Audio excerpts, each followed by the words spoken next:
democracynow.org, The War and Peace Report. I'm Amy Goodman. As we continue on the catastrophe in Japan, we turn now to Kevin Kamps, specialist in nuclear waste at Nuclear Watch Group Beyond Nuclear. Last year, he was in Japan assessing the state of the nuclear facilities there. Kevin Kamps, explain exactly what is happening in these nuclear reactors. Japan has some 55 nuclear plants, nuclear reactors within 5 nuclear plants. Yes, Amy. As your Japanese guest said, the cores of at least 3 reactors now at Fukushima Daiichi are uncovered from water, and so therefore a meltdown is likely underway at 3 reactors. Something that has not gotten much mention yet are the pools of high-level radioactive waste at these very same reactors, which also need cooling. They need electricity to cool, to circulate the water with circulation pumps. And each of the, well, 2 of these 3 reactors have suffered explosions, as your guests may have seen online in videos. And the pools that hold the high-level radioactive waste are located above, just slightly above and to the right of the reactors. So our hope and our prayer at this point is that not only the reactor itself, the containment around the reactor, but also the pools, which contain massive amounts of radioactivity, have somehow remained intact. That's what the officials are saying. As Harvey said, we don't know whether to believe them or not. In the pools, you have a lot of radioactive waste, which contains a lot of hazardous radioactivity. And now, because those explosions took place at 2 of those reactors, that is open to the sky at this point. There is no roof or walls over the pools. And the hope is, but we have indications that at Fukushima Daiichi Unit 1, that the pool is experiencing difficulty in cooling the waste because electricity has been lost. They lost the electricity grid with the earthquake. They lost the emergency diesel generators with the tsunami. The backup batteries only had a life of 4 to 8 hours. That's long past. And I just wanted to comment on what Fertel of Nuclear Energy Institute said. Oh, we have great earthquake regulations in the United States.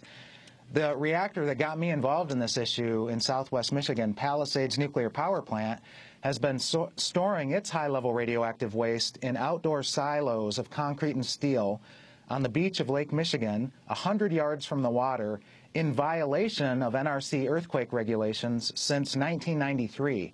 An NRC whistleblower in Chicago called attention to this problem in 1994. Nothing's been done. There are 24 containers, dry casks, of high-level radioactive waste next to the drinking water supply for 40 million people downstream in the U.S. and Canada in violation of NRC earthquake regulations. And another reactor in the U.S., Fermi 2, also in Michigan, just another example of how safety is being just thrown to the wind. The emergency diesel generators, which have proven to be such a central component of this disaster in Japan because they were located vulnerable to the tsunami. What appears to have happened is the tsunami flooded the basements where these emergency diesel generator connections are at. So even though they brought in mobile units, new emergency diesel generators to hook them up to run the safety systems, the basements were flooded where they needed to do the hookup. Well, at Fermi 2 in Michigan, again, the same exact design as the Fukushima Daiichi Unit 1, the emergency diesel generators in the year 2006 were discovered to have not been operable for 20 years. From 1986 to 2006, the emergency diesel generators at Fermi 2 in Michigan would not have operated if called upon. So thank God that they were not needed during that 20-year period of time, or we could have lost Detroit, or we could have lost Toledo, or we could have lost Windsor, Ontario. That's the level of safety with the United States Nuclear Regulatory Commission and the industry in this country. You have said, Kevin Kamps, that a cover-up is a huge part of this story, as it was with Chernobyl. Why? Well, I mean, as Harvey indicated, if the U.S. Navy, and as you reported, if the U.S. Navy, which is 100 miles away, has to move an aircraft carrier away from the shore because the radioactivity levels are of concern, then all of these assurances by Tokyo Electric Power Company and the Japanese government that everything's really okay. I mean, a statement made 2 days ago by the chief spokesman for the government, the secretary of the cabinet was that the evacuation is underway and the wind is blowing out to sea, so everything's really going to be okay. Well, we have indications that the wind direction may change towards the mainland of Japan, so those false assurances are not helping the situation. And another question that needs to be asked is, well, if the wind is blowing out to sea, what's in that direction? Well, the United States is in that direction.